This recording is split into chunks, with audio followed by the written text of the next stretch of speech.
Maintenant, nous allons suivre le message du pasteur principal intitulé Enseignement sur l'Apocalypse, la 79e session. Chers frères et sœurs, dans le Seigneur, tous les saints des églises branches et des sanctuaires locaux, les téléspectateurs de GCN et tous les enfants de Dieu qui assistent à ce culte en ligne. Dans la ville de la Nouvelle-Jérusalem, il y a 12 grandes portes gardées par des anges dignes. Après qu'Adam ait commis un péché, Dieu a placé le chérubin et le fait flamboyant à l'orient du jardin d'Éden. C'était pour garder le jardin d'Éden contre l'invasion de mauvais esprits. Cependant, la Nouvelle-Jérusalem n'est pas un endroit où quelqu'un peut envahir quand les anges gardiens sont vacants. Les anges gardent la porte juste pour montrer la dignité et la gloire de la ville et de ses habitants. Ainsi, Apocalypse 21-25 dit « Ces portes ne se fermeront point les jours, car il n'y aura point de nuit. » Là, il n'y aura point de nuit signifie qu'il n'y aura pas d'obscurité. Le ciel est rempli de la lumière de la gloire de Dieu et il brille toujours avec éclat. De plus, il n'y a pas de ténèbres dans un sens spirituel. C'est parce que l'ennemi diable et Satan qui contrôlaient les ténèbres sont emprisonnés dans l'abîme et parce qu'il n'y a pas de péché, de mal et de mort. C'est pourquoi le passage biblique dit « Ces portes ne se fermeront point les jours ».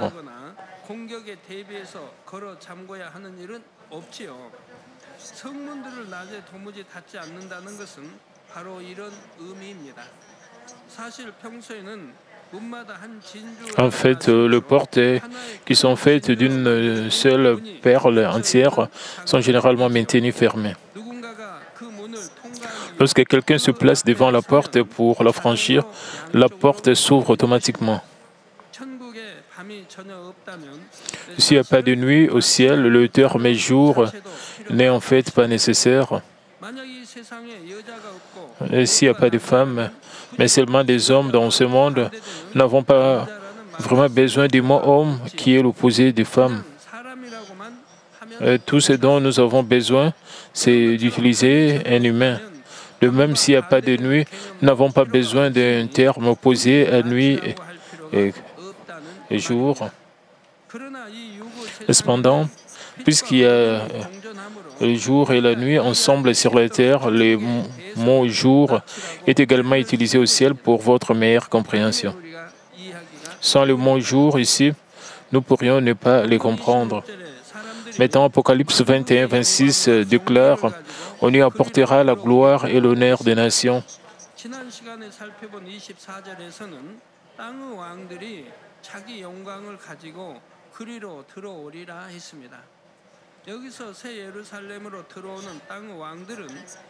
Apocalypse 21-24 dit « Les nations marcheront à sa lumière et les rois de la terre y apporteront leur gloire ». Ici, ces rois de la terre sont ceux qui ont atteint des rangs spirituellement élevés dans la Nouvelle-Jérusalem. Ce sont ceux qui sont censés jouir de la gloire resplendissant comme le soleil auprès du Seigneur. Le roi sur la terre se réfère à ceux qui sont de haut rang dans le ciel et non à ceux qui sont de rois gouvernant chaque pays sur la terre. D'un autre côté, d'Apocalypse 21-26 ne se réfère pas seulement à ceux qui entrent dans la Nouvelle-Jérusalem. Il se réfère à toutes les âmes sauvées de toutes les nations de la terre à travers l'histoire de la culture humaine depuis l'époque d'Adam. Au moment opportun, ceux qui habitent dans le 3e, 2e et 1er royaume, les cieux peuvent également être invités dans la Nouvelle-Jérusalem. Ils apporteront la gloire qu'ils avaient gagnée sur la terre et viendront devant Dieu pour la lui offrir. C'est comme si des enfants exhibaient leur réalisation devant leurs parents lorsque la famille se réunissait. J'étais numéro 1 au dernier examen où j'ai été félicité par mon professeur, où j'ai gagné ce prix dans un concours de dessin. Ils disent comme cela, les parents qui écoutent leurs parents deviennent aussi heureux que les enfants d'être fiers de ce qu'ils ont accompli. De même, les citoyens du ciel apportent la gloire qu'ils ont donnée à Dieu lorsqu'ils ont été cultivés sur terre, et cela devient un plaisir pour Dieu. En plus, la gloire est donnée à Dieu en pratiquant la justice et en répandant le parfum de Christ. Plus la position sera honorable au ciel. Il existe des livres, dont le livre de vie mentionné dans Malachie ou Apocalypse dans la Bible. Bien sûr, il y a un livre sur les gens qui ont rendu gloire à Dieu, où ils ont fait ce qu'ils ont fait pour cela. Le livre est si précieux que la couverture du livre est faite d'or.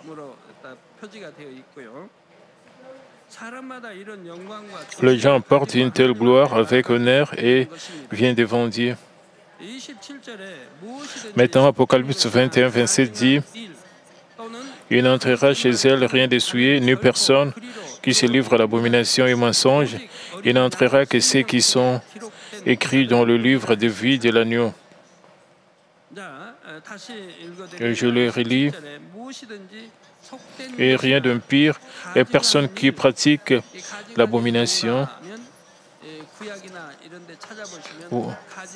Vous pouvez trouver ce qui se réfère à l'abomination dans l'Ancien Testament. Je vais Vous pouvez trouver ce qui se réfère à l'abomination dans l'Ancien Testament. J'ai vu des saints qui ont fait des abominations, lutter contre des maladies graves, même si j'ai prié pour eux.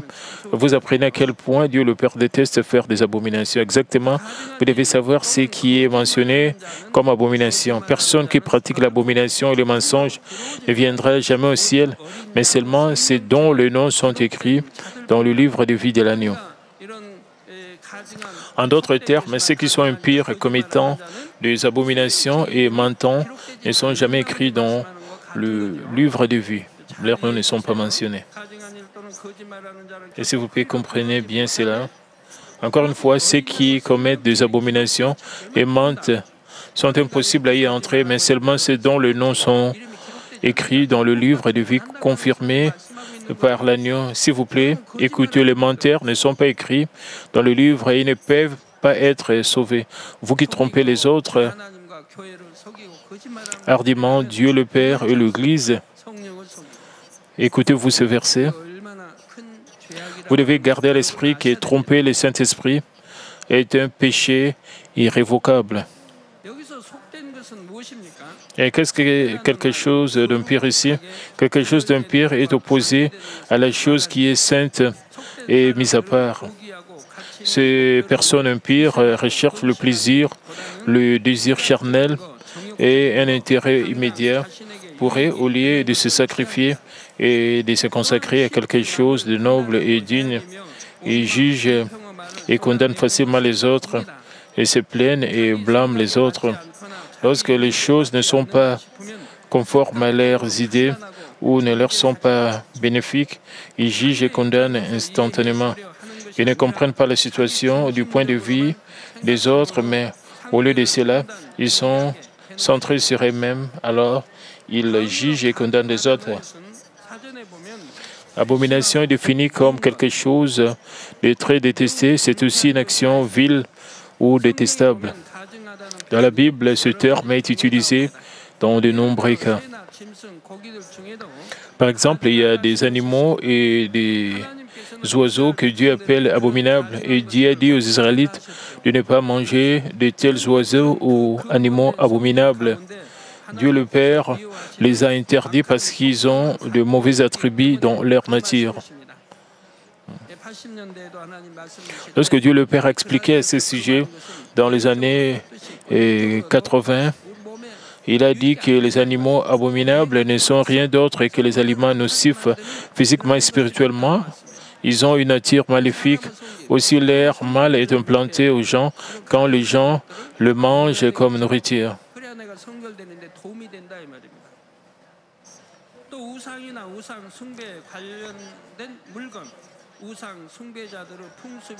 De ne pas avoir de telle nourriture, cela va vous aider à atteindre facilement la sanctification. De plus, Dieu considère également les idoles, les choses liées aux idoles et les mauvaises coutumes ou actes d'idolâtres comme abominables.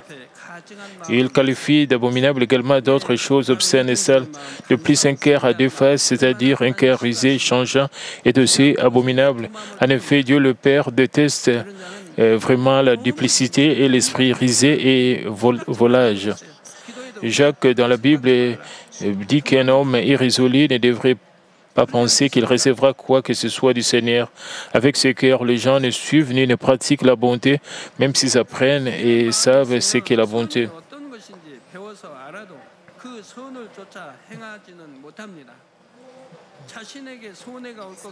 Si quelque chose leur semble nuisible, ils ne gardent pas la bonté, mais ils changent leur cœur. Ils savent qu'ils ne devraient pas, mais ils se rangent toujours du côté du mal. Ceux qui sont irrésolus insistent parfois sur le fait de ce qui est mal et juste et vrai. Ils se livrent également à calomnier les autres. Les gens ne peuvent pas entrer au ciel avec un cœur aussi abominable que Dieu le Père déteste. Ensuite, le passage mentionne au sujet de mentir. Puisque le ténèbre règne sur le monde aujourd'hui, les gens rencontrent facilement de gros et de petits mensonges, mais ils ne réalisent pas qu'ils mentent. Ou ils parlent contre la vérité afin de cacher leurs actes faux ou honteux. Ils disent même des mensonges qui nuisent aux autres afin d'obtenir leur intérêt. Colossiens 3, 9 à 10 déclare « Ne mentez pas les uns aux autres, vous étant dépouillés du vieil homme et de ses œuvres et ayant revêti l'homme nouveau qui se renouvelle dans la connaissance selon l'image de celui qui l'a créé. » Encore une fois, ne vous mentez pas les uns aux autres, car vous avez mis de côté le vieil homme avec ses mauvaises pratiques et ayant revêti l'homme nouveau.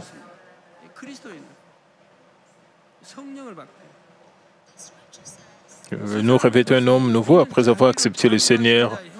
Le passage dit selon l'image de celui qui l'a créé. Eh bien, certains croyants novices peuvent dire un mensonge de temps en temps par habitude du vieil homme qu'ils n'ont pas mis de côté. Dans ces cas, s'ils se répandent et se détournent, ils peuvent être pardonnés. Cependant, dans la mesure où leur foi grandit, ils doivent se renouveler et rejeter le mensonge. Ils devraient rejeter la nature du mensonge. Si quelqu'un ment, même s'il vit par la foi depuis longtemps, cela signifie que sa foi stagne et qu'il sera bientôt séparé de la vérité. Si la situation s'aggrave, ils peuvent finir par ne pas être sauvés. La Bible traite aussi de mentir ceux qui disent aimer Dieu, mais détestent leurs frères. Il est impossible aux gens qui aiment Dieu de ne pas aimer leurs frères et sœurs dans le Seigneur. Les gens qui se considèrent comme aimant Dieu sont des menteurs s'ils n'aiment pas quelqu'un. Dieu est amour lui-même, il a donc sacrifié son Fils unique pour nous. Encore moins, vous n'avez pas sacrifié votre Fils, vous ne l'avez pas laissé mourir pour les autres. Pourquoi devez-vous haïr quelqu'un en disant que vous aimez Dieu? Est-ce votre foi? Ce n'est pas la foi, c'est un mensonge. La Bible traite aussi de menteurs, ceux qui disent être en communion avec Dieu, mais qui marchent dans les ténèbres.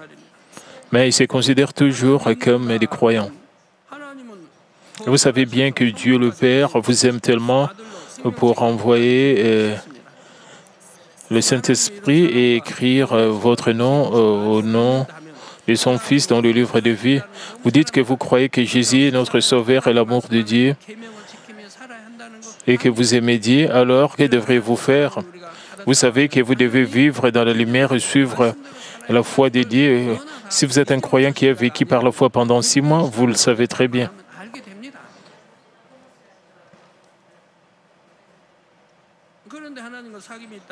Cependant, il y a encore tant de menteurs mentionnés ici, et comme marchant dans les ténèbres, même s'ils sont croyants par les Écritures.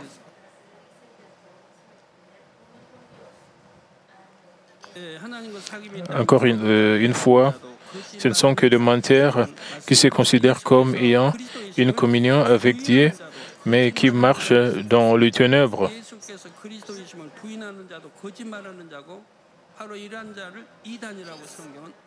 Et c'est qui nient Jésus soit le Christ sont des menteurs. Ce sont des hérésies qu'on les appelle dans la Bible. Les enfants de Dieu devraient rapidement rejeter quelque chose d'impire, d'abominable et de mensonge. Ils devraient éliminer même la nature perverse et avancer vers un ciel meilleur. Dans Apocalypse 22, 1-2 est mentionné le fleuve d'eau de la vie et l'arbre de vie. Il est dit, et il me montra un fleuve d'eau de la vie, limpide comme du cristal, qui sortait du trône de Dieu et de l'agneau, au milieu de la place de la ville et sur les deux bords du fleuve. Il y avait un arbre de vie produisant 12 fois des fruits, rendant son fruit chaque mois et dont le fait servait à la guérison des nations.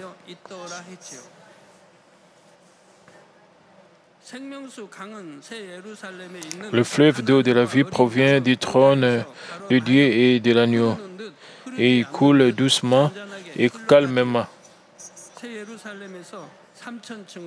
Le fleuve coule de la Nouvelle Jérusalem au troisième royaume, au deuxième et au premier royaume et au paradis, et tout le demeure dans le ciel et retourne à la Nouvelle Jérusalem. Jean 4, 14 dit, « Mais celui qui boira de l'eau que je lui donnerai n'aura jamais soif. Et l'eau que je lui donnerai deviendra en lui une source d'eau qui jaillira jusque dans la vie éternelle. » Chaque créature vivante a besoin d'eau pour survivre. De même, l'eau qui nous a été donnée par Jésus, la vie éternelle, et cette eau est spirituellement la parole de Dieu. Et toutes les âmes qui sont au ciel ont reçu une vie éternelle que Dieu a donnée par la parole de vie. Pour cette raison, Dieu a donné le fleuve de ciel qui coule du trône de Dieu, le fleuve d'eau de la vie. Le fait que le fleuve d'eau de la vie coule tout autour du ciel montre que toutes les âmes du ciel vivent par la grâce de Dieu. Le passage dit que ce fleuve d'eau de la vie est aussi clair que du cristal, et tout comme le cristal reflète une lumière brillante lorsqu'il brille dans la lumière, la surface du fleuve d'eau de la vie est éblouissante pour les yeux. Quand le soleil se reflète sur la surface de la mer ou du lac, c'est tellement beau, combien plus belle et combien plus beau est le fleuve d'eau de la vie dans le ciel. Lorsque vous la buvez, cela a un goût si doux et vous pouvez sentir la plénitude dans tout votre cœur. Lorsque Dieu a créé la terre, l'eau originelle provenait de ce fleuve d'eau de la vie. Cependant, en raison de la désobéissance d'Adam, lorsque tout sur cette terre a été maudit, l'eau a également été maudite et changée. Par conséquent, vous ne pouvez pas goûter le fleuve d'eau de la vie sur la terre. Vous pouvez goûter l'eau que Dieu a donnée à la terre à l'origine lorsque vous la goûtez au ciel. D'ailleurs, le goût de l'eau de la vie varie selon le lieu d'habitation. L'ingrédient de l'eau de la vie est le même, mais lorsque vous y goûtez, la satisfaction et le bonheur dans chaque lieu d'habitation sont différents. Par exemple, même si vous buvez un verre d'eau, son goût est différent avant de gravir une montagne et après avoir escaladé la montagne. Vous sentez-vous réel? Vous, le grand-père, le savez, n'est-ce pas? Le goût du soda est également différent avant et après avoir escaladé une montagne. Je ne veux pas dire que le goût du soda a changé pour une altitude plus élevée.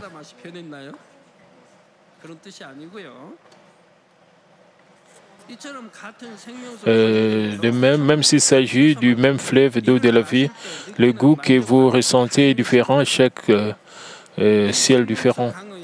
de deux côtés du fleuve d'eau de la vie se trouve une rue d'or pure et l'arbre de vie est planté le long de la rue.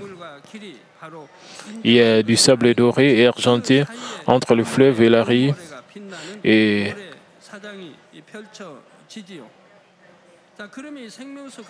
maintenant, quelle est la raison pour laquelle Dieu a mis le riz de chaque côté du fleuve d'eau de la vie?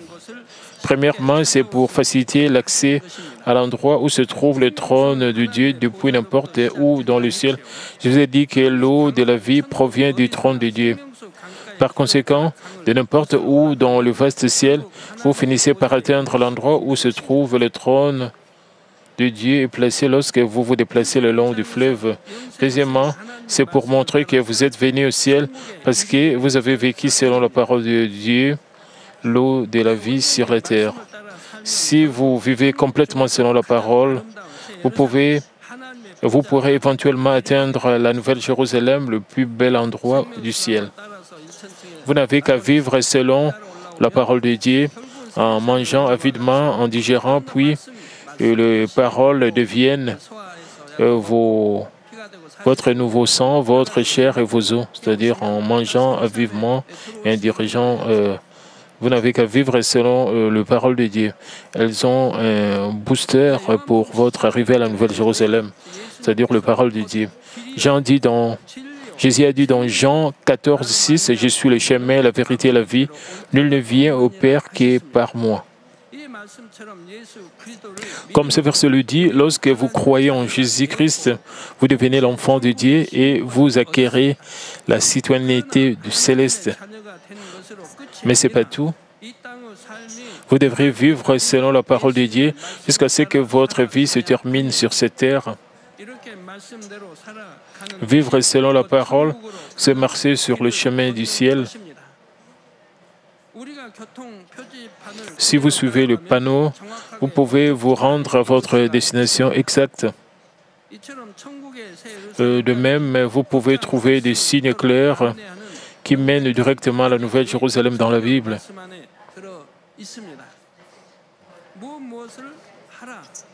Ce n'est autre que ce qu'il faut faire.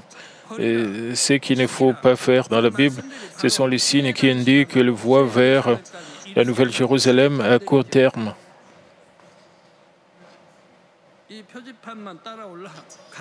Et c'est si facile, il vous suffit de suivre la direction indiquée par le panneau. De même, les chauffeurs qui se dirigent vers Séoul, la capitale à partir des locaux, n'ont qu'à suivre et vérifier la direction indiquée par les signes à chaque coin de rue. Et cela n'a pas d'importance dans les cas où certaines routes sont modifiées, car le panneau guide même les directions modifiées. D'une certaine manière, ensuite, d'une manière ou d'une autre, vous allez atteindre Séoul. Il y a 4 signes dans la Bible. Les signes détails sont ramifiés à partir des 4 grands. Et c'est facile. Et faites simplement ce qu'il faut faire, comme mentionné dans la Bible. De plus, si vous ne faites pas ce qu'il ne faut pas faire dans la Bible, vous vous sentez sûrement à l'aise parce que vous êtes débarrassé de quelque chose de mal et de mauvais. Et rejeter simplement ce qu'il faut rejeter dans la Bible, c'est pour ne pas être poursuivi par Satan, pour ne pas être tenté. Si vous ne parvenez pas à les rejeter, vous serez entraîné dans des épreuves, des difficultés et vous finirez en enfer. C'est bon pour vous lorsque vous suivez les 4 panneaux. Les 4 signes, comme ce qu'il faut faire, ce qu'il ne faut pas faire, ce qu'il faut garder, ce qu'il faut rejeter. Vous atteindrez la Nouvelle Jérusalem en suivant juste les 4 signes. Qu'est-ce qui vous est difficile de le suivre? C'est beaucoup plus facile qu'un morceau de gâteau. La raison pour laquelle je dis que c'est plus facile qu'un morceau de gâteau, cela peut arriver à des problèmes insignifiants comme la chute de crème. Mais suivre les 4 signes vous apporte des résultats, du cœur pur, de vraie bonté et de vérité sans le contraire.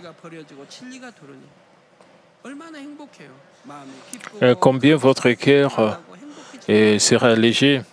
Vous vous sentez vraiment reconnaissant et joyeux, construisant le ciel dans votre cœur.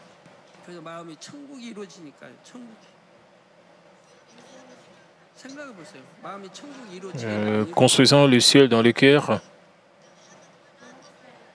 Demandez-vous si vous construisez le ciel ou non dans votre cœur.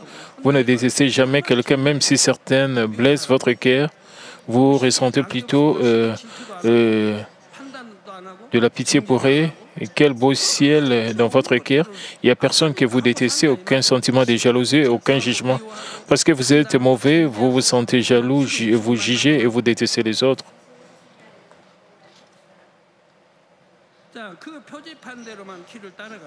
D'accord, encore, vous atteignez facilement la Nouvelle-Jérusalem en suivant le signe.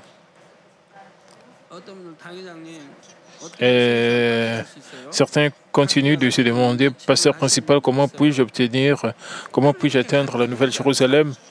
J'exhorte et enseigne toujours ce qu'il faut faire. Il y a le signe, il y a les panneaux. Où sont-ils dans la Bible?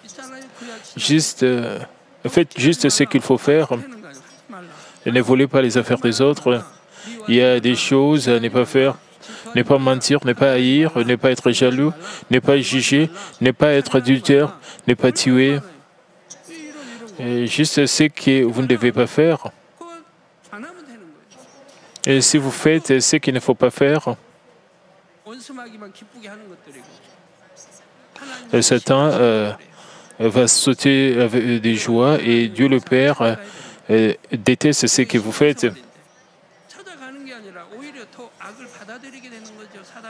Vous devez retrouver l'image perdue de notre Dieu.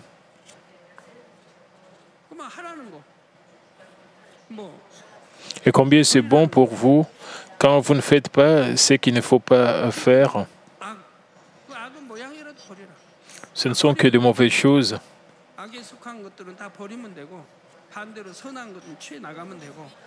Vous devez vous débarrasser de toute forme de mal. Et vous devez faire ce que vous êtes censé faire, ce que la Bible vous demande.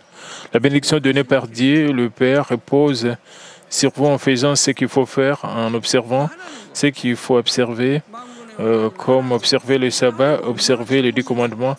C'est aussi ce que Dieu le Père, l'Éternel des armées, vous demande. Si vous aimez sérieusement Dieu le Père, lui obéir est la joie même. Mais vous ressentez des difficultés, vous vous inquiétez de beaucoup de choses et vous souffrez parce que vous êtes réticent à lui obéir.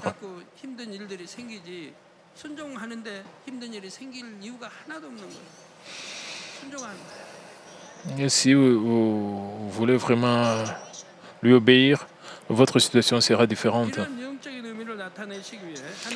Afin de représenter cette signification spirituelle, Dieu a placé le rideau d'or pur de deux côtés du fleuve d'eau de la vie. Dieu l'a conçu pour que vous atteigniez la Nouvelle Jérusalem si vous suivez et remontez le fleuve d'eau de la vie. Je vous ai dit qu'il y a du sable entre le fleuve de l'eau de la vie et la rive.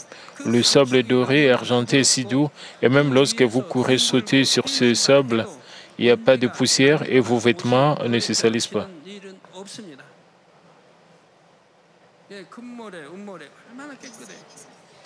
Le sable est clair et propre et il n'a pas changé.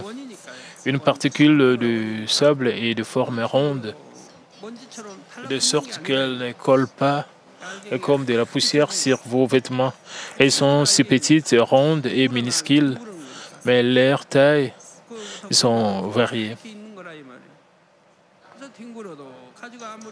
Elles ne collent pas du tout, même si vous roulez sur le sable.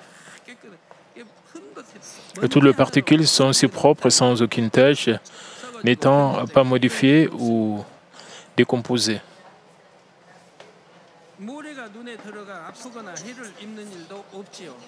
Il n'y a aucune chance que Le sable pénètre dans vos yeux et provoque une irritation. Maintenant, le passage dit « Et de l'écouter du fleuve était l'arbre de vie portant 12 sortes de fruits, donnant de fruits chaque mois. Il y a des arbres de vie de chaque côté de la rive et ils sont grandioses. Il existe 12 sortes différentes d'arbres de vie. Ce n'est pas qu'un seul arbre porte les 12 sortes de fruits. Chaque arbre porte ses propres fruits. Il existe donc 12 types d'arbres différents. Le fait que les arbres donnent leurs fruits chaque mois ne signifie pas qu'ils donnent des fruits différents chaque mois. Cela signifie que l'arbre produit des fruits tout le temps. Le flair ou les feuilles des arbres dans le ciel ne répètent pas la floraison et le flétrissement. Leurs fleurs sont toujours vertes, leurs fleurs peuvent fleurir et elles peuvent donner des fruits tout le temps. L'arbre de vie produit aussi des fruits tout le temps. Si quelqu'un le ramasse, un nouveau fruit est remplacé sur la même branche. Les 12 sortes de fruits de chaque arbre de vie sont différents dans leur lumière, leur taille, leur forme et leur goût. Une fois, j'expliquais dans l'enseignement sur la Genèse les fruits d'arbre de la vie et les fruits de l'arbre de la connaissance du bien et du mal dans le jardin d'Éden. Ils sont aussi gros comme un melon. Le fruit de l'arbre de la connaissance du bien et du mal est un fruit rosé comme une pêche. Et le fruit de l'arbre de la connaissance, de l'arbre de vie est semblable à une pomme, mais ce n'est pas parfaitement rouge, mais un beau fruit avec une couleur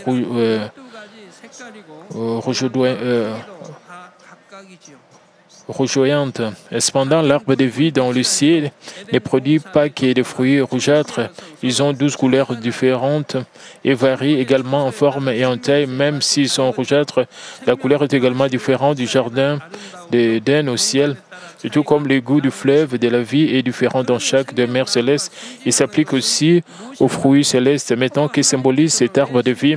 Et pourquoi Dieu a-t-il créé 12 sortes différentes de fruits de l'arbre de vie? Je continuerai à en parler dans la prochaine session. Permettez-moi de conclure le message d'aujourd'hui. Chers frères et sœurs en Christ, le long du fleuve d'eau de la vie, de beaux paysages abondent, plus beaux que n'importe quel endroit de cette terre.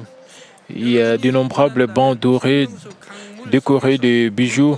Si vous le souhaitez, vous pouvez nager librement dans le fleuve d'eau de la vie comme des poissons. Ensuite, les poissons multicolores peuvent vous suivre et vous accueillir. À quel point serez-vous heureux si vous regardez le fleuve brillant d'eau de la vie avec le Seigneur? Vous pouvez plonger dans le fleuve. Vous vous demandez où se trouvent les cabines d'essayage? Bien, vous pouvez nager avec le poisson autant que vous le souhaitez dans le fleuve. Vos vêtements ne sont pas mouillés lorsque vous sortez du fleuve.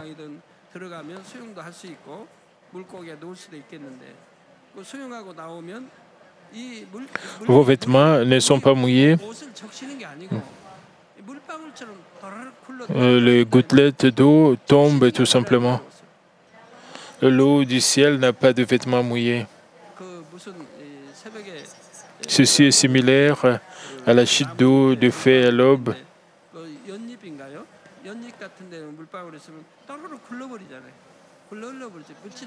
Les gouttelettes d'eau ne font que couler. L'eau du ciel, ces gouttes tombent. Vous n'avez pas à vous soucier de quelque chose d'humide et donc pas besoin de cabine de siège où vous pouvez marcher dans la rue et dehors, pire avec le Seigneur, chanter des louanges avec les anges ou parler avec le Seigneur. Avec qui désirez-vous vous promener le long de la rue au bord des fleuves? Maintenant, j'aimerais introduire une partie de la louange qu'un archange chante en regardant les âmes qui vivent heureuses dans la Nouvelle Jérusalem. Dans ce fleuve d'eau de la vie sont contenus l'amour et la gloire de Dieu le Père, ainsi que le larme et la consolation de Dieu le Père. Ces beaux fleuves d'eau de la vie portent le soin et la touche chaleureuse du Père, et la gloire du Père déborde pour toutes les âmes. Par la grâce de Dieu le Père, la gloire du Père est accordée aux innombrables âmes. Leurs visages sont remplis de la lumière de la gloire du Père. Et elles se réjouissent toutes et rendent gloire. Elles louent le nom de Dieu le Père et elles louent sa gloire. Merci Père, chaque âme par la grâce du Père et dans l'amour de Dieu Tout-Puissant est sorti comme de leur pire et chantant de belles louanges devant Dieu le Père. Père, Dieu, ô Dieu, ton nom est glorieux et tu es digne de recevoir la gloire de génération en génération. Et toi seul, tu es glorifié, ton nom est glorifié. Tu as perfectionné le ministère du Saint-Esprit jusqu'à ce que les âmes viennent ici. Ton endurance et ta patience ont produit ces fruits innombrables. Dieu le Père, merci. Je te loue, Dieu le Père.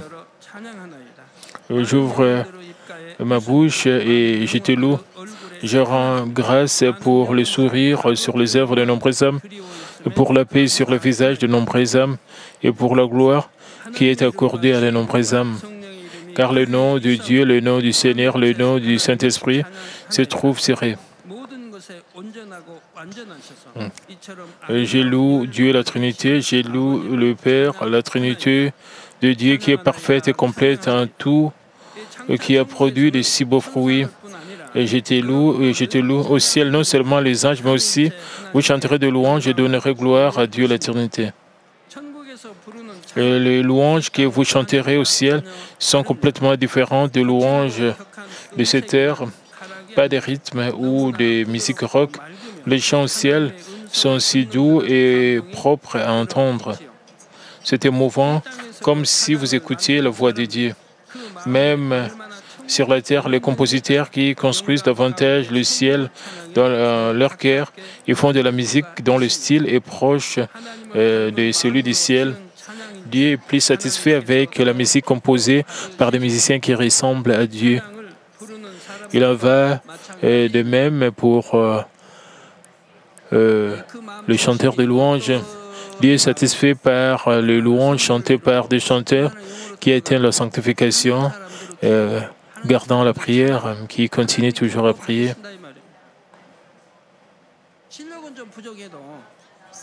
Dieu reçoit leur parfum.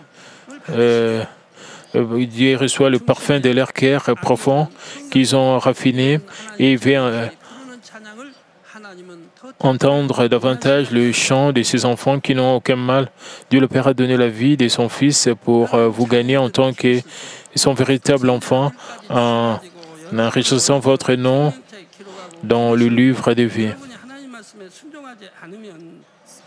Quelle serait sa peine si vous n'obéissez pas et ne l'écoutez pas?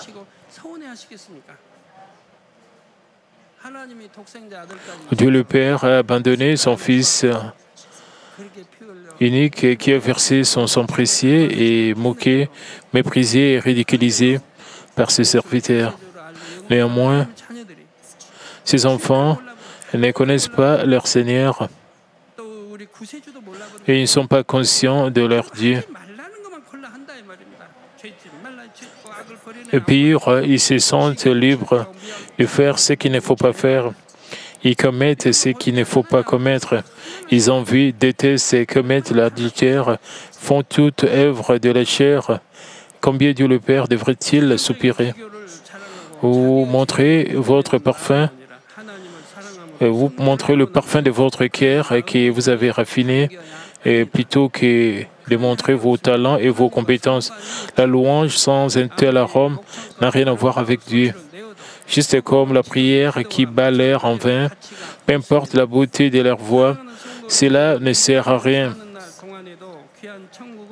J'espère que tous les frères et sœurs en Christ loueront du fond de leur cœur vous allez louer du fond de votre cœur qui vous donne le précieux ciel pendant votre vie sur terre, que vous puissiez à l'avenir marcher le long du fleuve d'eau de la vie dans la Nouvelle Jérusalem et louer Dieu d'une seule voix avec l'armée céleste et les anges pour toujours et à jamais. Au nom du Seigneur Jésus-Christ, j'ai prié. Prions tous concernant ce message.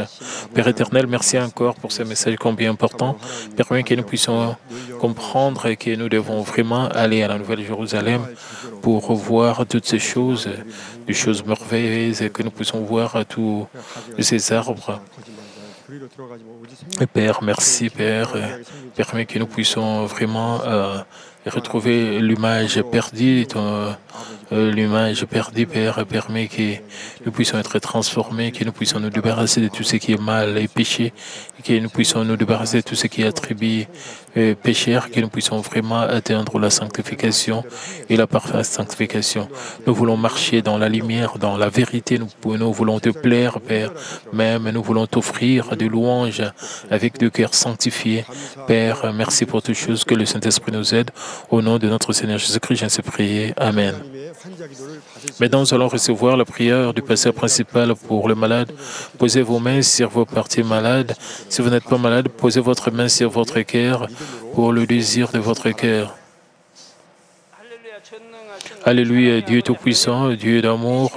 S'il te plaît, pose ta main sur tous les croyants qui reçoivent cette prière maintenant.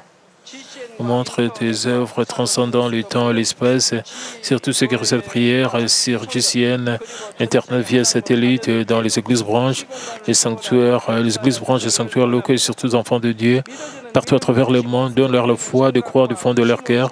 Chasse tout ce qui est pensée négative et doute. Et chasse tout ce qui est test et épreuve, de pieds jusqu'à la tête, les parties internes, les jointures, les tissus, les cellules, dans toutes les parties malades, consume-les avec le feu du Saint-Esprit et avec la lumière originelle. Au nom de Jésus-Christ, j'ordonne à l'ennemi diable et Satan et toutes sortes de maladies, germes, virus, infirmités, quittez-les. Que la lumière brille et s'il te plaît, consume toutes leurs maladies en phase terminale, les malades incurables avec le feu du Saint-Esprit. Et chasse tout ce qui est maladie endémique, y compris la malaria, toutes les maladies contagieuses telles que le rhume, la grippe et la fièvre. Quittez-les, protège-les de toutes sortes de germes et de virus. Et guéris-les de tout ce qui est cancer d'estomac, de poumons, de sein, d'intestin, sida, leucémie, apoplexie cérébrale, hypertension, hypotension, diabète, problème de thyroïde, problèmes de cœur, de poumons, maladies des femmes, toutes sortes d'inflammations, quittez-les. Et guéris-les de tout ce qui est polio, AVC, arthrite, hernie discale, douleurs dorsales, maux de tête, névralgie, toutes sortes de douleurs puissent disparaître. Épilepsie, autisme, dépression, névrose, autres maladies mentales, quittez-les. Toutes sortes de paralysie, et soient guéris, que le paralytique se lève et marche. Que leurs yeux puissent bien voir, que les oreilles puissent bien entendre, que les aveugles voient, que le mieux parle et que les sourds entendent. Guéris-les de tout ce qui est fait secondaire, de toutes sortes d'accidents. Et guéris leurs os fracturés. Et restaure tout ce qui est brûlé et permet que la station des chaleurs puisse disparaître. Père, permet qu'il n'y ait pas de cicatrices qui restent. Père, purifiez tout ce qui est dépendance à la drogue, à l'empoisonnement et aux mauvaises substances. Que les tissus morts, les cellules mortes soient régénérés. Ramène le mort à la vie. Père, donne à tes enfants la bénédiction de la conception et recevez la bénédiction de la conception. Au nom de Jésus-Christ, j'ordonne à l'ennemi diable et Satan et les principautés de la puissance de l'air, les mauvaises forces dans le lieu céleste et leurs serviteurs, quittez-les. Quittez-les, esprit impur, esprit trompeur, esprit de séparation et toute force de ténèbres. Tout ce qui est chaîne de méchanceté soit brisé. Ténèbres, quittez-les, que la lumière brille. Père Dieu, donne à tes enfants la force de se crier dans la prière et la puissance de se débarrasser du péché pour devenir sanctifiés. Comme leur âme prospère, permet que tout marche très bien et que leur famille soit évangélisée. Protège-les de toutes sortes d'accidents et de désastres tout au long de cette semaine et bénis-les pour qu'ils puissent mener une vie prospère sans aucun problème. Avec le fer ardent du Saint-Esprit, l'armée céleste et les anges, et avec des yeux enflammés, protège tous les enfants, leurs familles, leurs lieux de travail et leurs affaires. Donne aux étudiants la sagesse et l'intelligence et donne-leur l'enthousiasme et la ferveur pour bien étudier. S'il te plaît, Père, qu'ils ne puissent pas perdre leur cœur dans les choses mondaines, mais qu'ils puissent t'aimer avec plus de ferveur. Que tes enfants mangent ou boivent dans tout ce qu'ils feront. Permets qu'ils puissent mener une vie qui te glorifie, Père Dieu, qu'ils puissent témoigner au ciel du vivant en disant, j'ai rencontré, j'ai expérimenté Dieu, j'ai reçu ces réponses et ces bénédictions. Père Dieu, merci. Sois glorifié toi seul. Au nom de notre Seigneur Jésus-Christ, j'ai ainsi prié. Amen.